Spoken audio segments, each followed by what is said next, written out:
Hola, ¿qué tal? Buenos días a todas y todos. ¿Sí me pueden escuchar?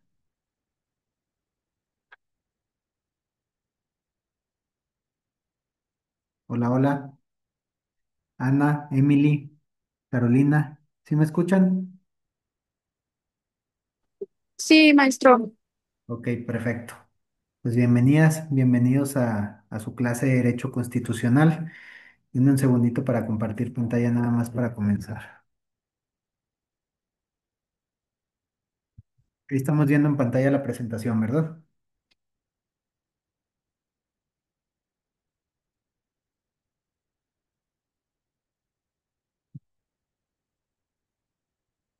Muy bien, vamos a comenzar entonces. La materia, pues ya saben ustedes, es Derecho Constitucional y el tema que vamos a analizar el día de hoy es la Constitución. El objetivo que tenemos el día de hoy va a ser examinar el concepto, la naturaleza y la función de la Constitución como norma suprema del ordenamiento jurídico, para que puedan entender a ustedes el papel que juega en la organización del Estado y cómo funciona para garantizar los derechos fundamentales. Este tema va a buscar entonces que ustedes estudien estos elementos esenciales de la Constitución, la estructura y el proceso de creación y reforma, para que al finalizar sean capaces de expliquen o de explicar la importancia de la Constitución dentro de un sistema jurídico, que puedan además identificar las principales características y las funciones que tiene, así como analizar cómo establece los fundamentos de gobierno y cómo protege los derechos de las y los ciudadanos.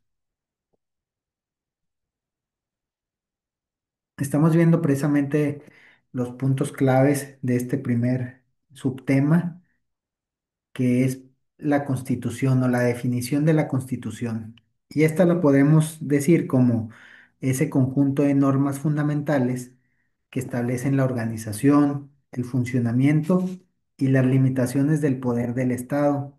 En términos generales, la Constitución nos va a servir como ley suprema que rige dentro de la nación y va a ser la base de todo el sistema jurídico. La Constitución mexicana actual fue esa que se promulgó el 5 de febrero de 1917 y no solo define la estructura del gobierno, sino que además establece los derechos y los deberes de los ciudadanos. La estructura general de la Constitución incluye el preámbulo, los títulos y los capítulos que detallan los derechos humanos y las garantías individuales, la división de poderes y las reformas constitucionales. ¿Alguien tiene una idea de cuál es la diferencia entre los derechos humanos y las garantías individuales? ¿Ya lo vieron en alguna otra clase o no?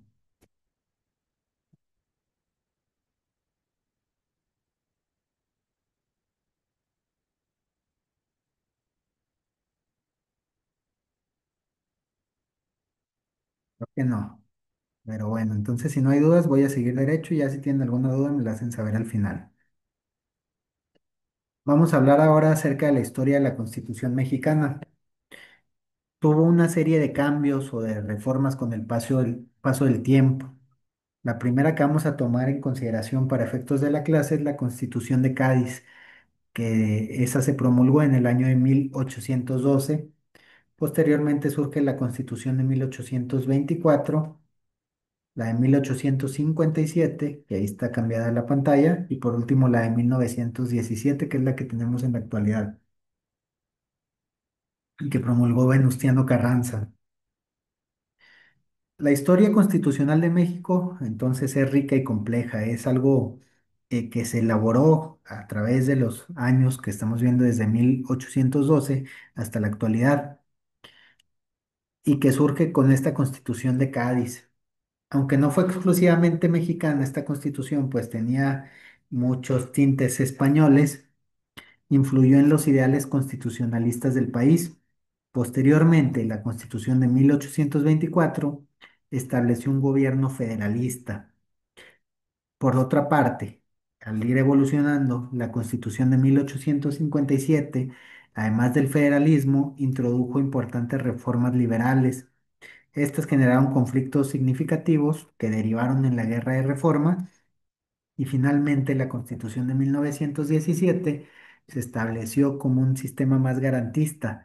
Este sistema que aún está vigente surge de la Revolución Mexicana y refleja un compromiso con la justicia social, los derechos sociales, laborales y sobre todo con la soberanía nacional. Nos podemos quedar con esos aspectos fundamentales de la Constitución actual, que es más garantista.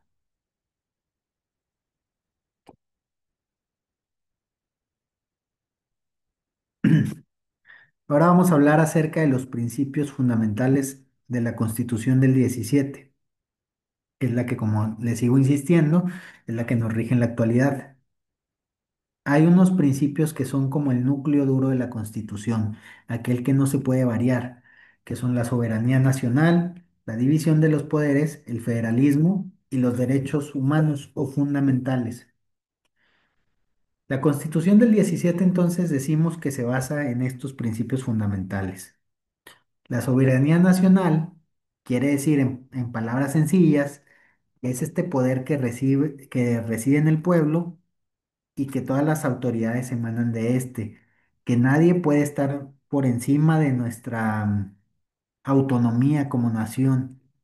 Por otro lado, la división de poderes asegura que el gobierno se organice en tres ramas distintas: el poder ejecutivo, el poder legislativo y el poder judicial. Y esto sirve porque cada uno de ellos tiene sus propias funciones y también sus propias limitaciones. Este sistema se conoce como sistema de pesos y contrapesos y sirve para que un poder regule al otro y se eviten arbitrariedades. Por otro lado, el federalismo permite la coexistencia de un gobierno central y gobiernos locales en los estados. Es este especie de autonomía que tiene cada estado para autorregularse, pero que todos sirven a la federación a final de cuentas. Para qué sirve esto? Para evitar la descentralización del poder, es decir, que no se concentre el poder en en un solo ente. Y por último, los derechos fundamentales o derechos humanos se consagran a lo largo de toda la Constitución, pero sobre todo en el título primero, y garantizan las libertades y protecciones esenciales para todos los individuos.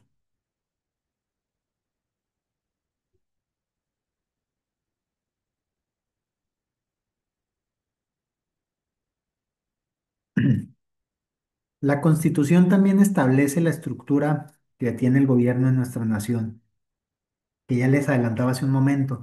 Se puede subdividir en tres: en el poder ejecutivo, en el poder legislativo y en el poder judicial.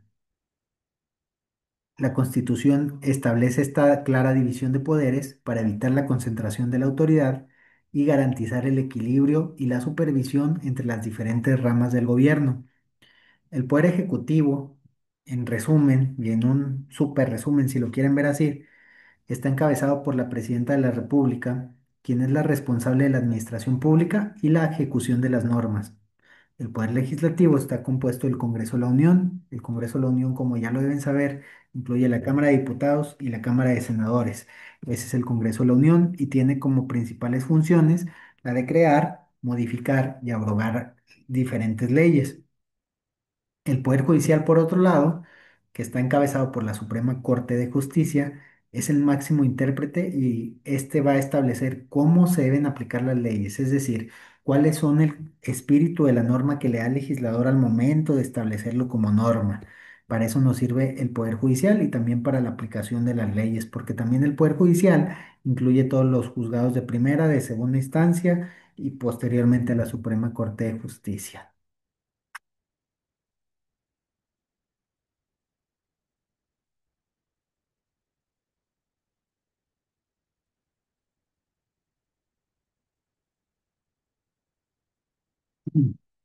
Ahora vamos a hablar acerca de los derechos fundamentales o derechos humanos y garantías individuales. Los derechos humanos y las garantías individuales son elementos centrales de la Constitución mexicana. Los derechos fundamentales, por mencionar algunos, incluyen la libertad, la igualdad, la seguridad jurídica, la propiedad, la vida, la salud.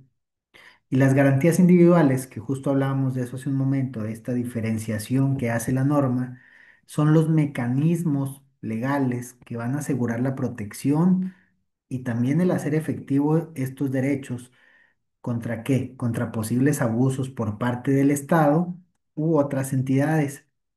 La Constitución además establece procedimientos para proteger los derechos humanos, como lo puede ser el juicio de amparo, que permite a los ciudadanos recurrir a los tribunales cuando sus derechos han sido violentados por una autoridad.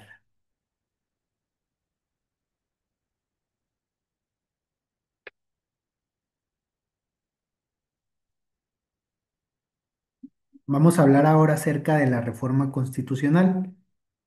¿Y qué vamos a ver en este subtema? ¿Cuál es el procedimiento de reforma? ¿Qué limitaciones tienen estas reformas? ¿Y por qué es importante el que se reforme la Constitución? El proceso de reforma constitucional está diseñado para ser flexible, pero a la vez riguroso, garantizando que los cambios que se hagan en la Constitución reflejen el consenso de las principales fuerzas políticas y también el consenso de la sociedad, pues vivimos en un estado democrático. Recordemos que democracia viene del latín demos y kratos, que significa poder y pueblo, es decir, el poder del pueblo. Para reformar la Constitución, entonces, el procedimiento o lo que se necesita es la aprobación de una mayoría absoluta que consiste en 2 tercios del Congreso de la Unión, es decir, si dividimos en tres el Congreso de la Unión, 2 tercios tienen que aprobar este cambio en la Constitución, pero además la mayoría de las legislaturas estatales, es decir, la mayoría de las 32 entidades federativas deberá estar de acuerdo con este cambio a la Constitución. Por eso decimos que es un proceso riguroso. Algunas partes de la Constitución, especialmente la relativa a los derechos humanos y a la soberanía nacional, están protegidas contra reformas que puedan menoscabar su esencia o que puedan ser contrarias a derecho, sobre todo en estos derechos que hemos tenido mucha participación, que es el derecho internacional a través de la firma de los tratados internacionales. Pero a final de cuentas debemos entender que las reformas son importantes para adaptar la Constitución a una nueva realidad social, también económica y política, permitiendo su evolución, pero sin perder un carácter fundamental. Recordemos que el derecho es estático, no se mantiene, es dinámico más bien, no se mantiene estático, se tiene que mantener en movimiento. ¿Movimiento en qué? En la sociedad, en la cultura, en un determinado momento y espacio. Lo mismo la Constitución se tiene que ir adaptando a las realidades sociales en las que vivimos.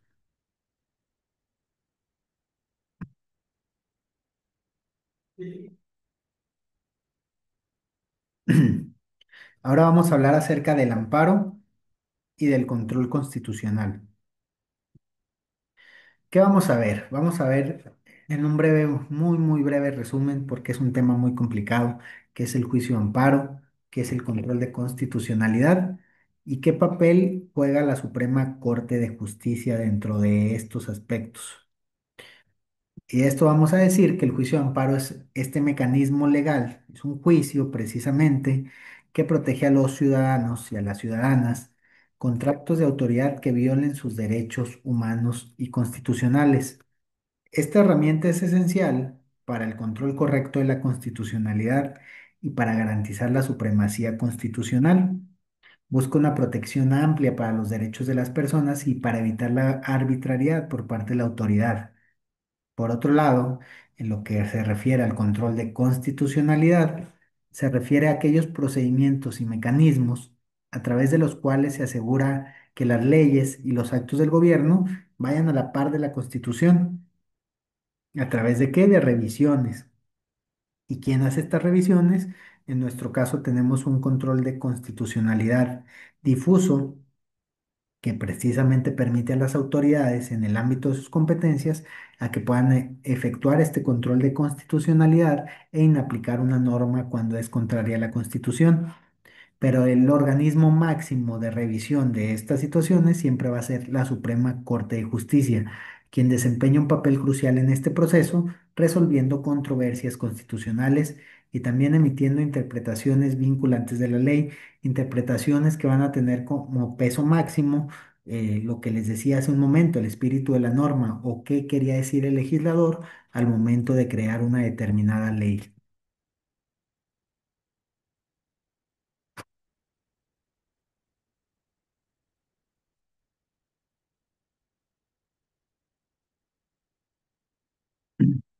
Por último, vamos a hablar acerca de los derechos económicos, sociales, culturales y nos faltó por ahí ambientales. También el acrónimo dice DESCA, derechos económicos, sociales, culturales y ambientales.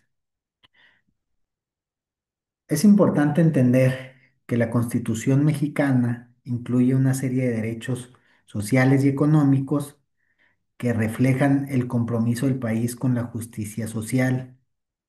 Algunos de ellos, por ejemplo, serían el derecho al trabajo, que tiene que garantizarse en condiciones dignas y justas para los trabajadores, el derecho a la educación, que establece esta obligatoriedad y gratuidad en cuanto hace la educación básica, creo que ahorita lo tenemos regulado hasta la educación ya secundaria, el derecho a la salud, que asegura el acceso a servicios médicos y servicios de sanidad de manera gratuita, el derecho a la vivienda, el cual busca proporcionar un hogar adecuado para todos las y los ciudadanos.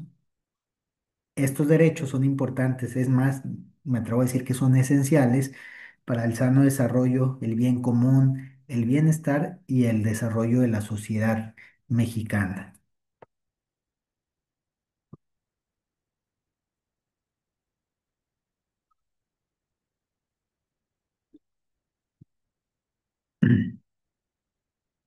Muy bien.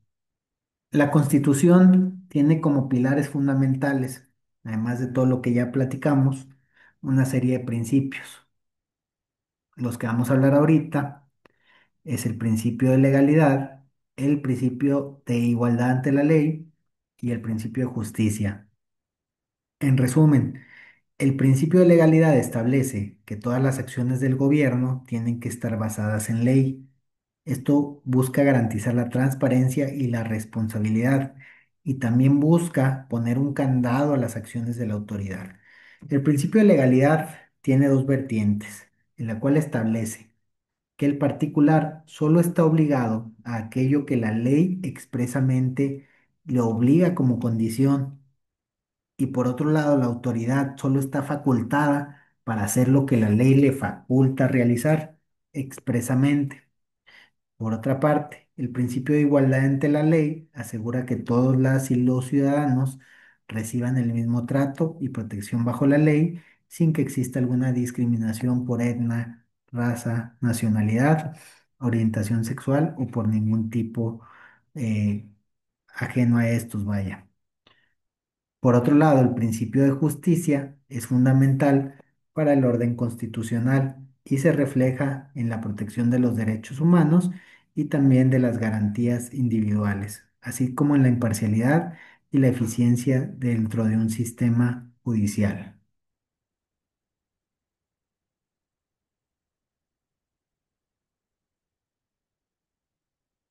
Para ir cerrando,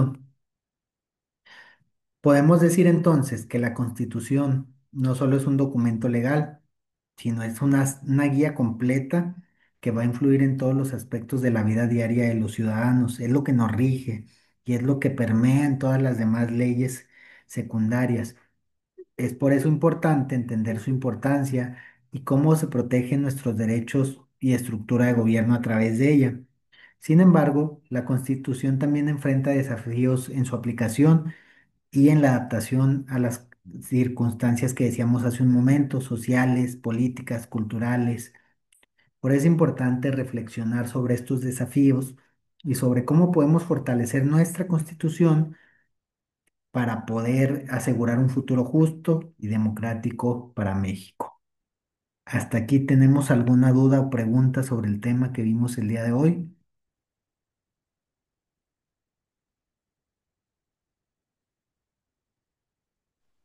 Todo bien, maestro. Ok, entonces vamos a hablar acerca de la tarea que tienen para esta semana. Me imagino que en otras materias han elaborado algo similar, que va a ser precisamente un mapa conceptual. El mapa conceptual va a tener como tema la Constitución mexicana y el documento deberá estar estructurado de la siguiente forma. Tiene que tener una portada. En esta portada, ¿qué van a poner? El nombre de la institución, la carrera que están estudiando, el escudo de la Universidad Ciudadana, su nombre, su matrícula, el tema el nombre del tutor, José Mena López en este caso, la asignatura, el lugar y la fecha. Todos estos datos tienen que estar en una sola página, es decir, en la portada. Posteriormente de la portada tienen que hacer una introducción. Esta introducción debe tener media cuartilla, donde tienen que poner la impresión o con qué se quedan de este tema a título personal, el objetivo del trabajo y un resumen acerca del contenido de la actividad. Esto debe estar en una sola página, la introducción, y media cuartilla debe equivaler aproximadamente a 130 palabras. Hay contadores de palabras en Google o en cualquier buscador para que se puedan dar una idea más o menos qué requiere la universidad de ustedes en cuanto a a este proyecto. Posteriormente a la introducción, deberán poner un desarrollo, que ahí es donde van a elaborar un mapa conceptual en donde se distingan los diferentes elementos que vieron el día de hoy o los subtemas que vieron el día de hoy. Y ya posteriormente a realizar el mapa conceptual, hay que poner una conclusión donde pongan otra vez las impresiones personales, el análisis de qué impacto tiene para ustedes este tema dentro de su asignatura y en resumen, pues con qué se quedan, ¿verdad? ¿Qué fue lo que consideran lo más importante de lo que vimos el día de hoy en clase? Esta conclusión, asimismo, deberá realizarse en media cuartilla, lo cual equivale también como a 130 palabras más o menos. Si utilizan alguna fuente bibliográfica, hay que agregar las fuentes dentro de su trabajo para que no se considere como plagio. ¿Cuál va a ser la fecha límite de entrega? La fecha límite es el día de mañana a las 23:59 minutos. Ni un minuto más, ni uno menos. Entonces, con eso cerramos. Van a encontrar indicaciones en plataforma para cualquier duda. Y recuerden que cualquier situación, yo estoy atento a la plataforma a través del botón de Contacta a tu tutor, donde estoy de manera constante revisando las actividades y cualquier duda que les pueda surgir respecto a... Maestro, Sí, perdón que lo Alfonso. interrumpa. Ujú. ¿Por qué a mí me aparece un cuestionario número 2? Probablemente se equivocaron al subirlo, pero lo verificamos y subimos la actividad número 1 Maestro, esta actividad es para este día 31. para Perdón, el mañana. primero, ¿verdad? Para mañana, así es. Ah, ok. Es ¿Sale? que a mí también me aparecía el cuestionario. Sí, se las vamos a cambiar. Hubo un error ahí probablemente al subirlo. Ok. ¿Alguna otra duda? Bueno, si no hay dudas, entonces con eso concluimos. En caso de que no nos aparezca en la plataforma cómo subir el cuestionario, ¿cómo le vamos a hacer? ¿O se lo podemos enviar por mensaje? Hay que subir el documento con todas las indicaciones que les pasé ahorita. Si no los deja, o sea, si les sigue apareciendo el cuestionario, pues hay que adjuntar el documento aún así, con todas las indicaciones que les di hace un momento. Pero voy a tratar de subir las indicaciones en un momento para que si no pudieron anotarlas o no tomaron nota en su momento, lo puedan verificar. A mí Disculpe, también me maestra. apareció el cuestionario, maestro. Sí, acabo de hacerles Estoy la en el grupo aclaración. F. Acabo de hacer la aclaración de que se subió por error y que les vamos a subir la actividad que les estoy haciendo hincapié en este momento. Maestro, otra duda. Si ya se hizo el cuestionario, ¿hay que proceder? O sea, ¿ese no se va a calificar o Eh, sí cuenta también? Será cuestión de valoración, pues igual y lo vamos a tomar en consideración para la evaluación final, pero no es obligatorio hasta que les toque ese cuestionario. Ok, maestro, una duda. Solamente vamos a tomar entonces como referencia esta clase para hacer esta actividad que nos encargó, ¿verdad? Es correcto. Gracias. De nada. Bueno, si ya no hay más dudas, que tengan un buen fin de semana y estamos en contacto. Gracias. De nada. Gracias. Gracias. Gracias.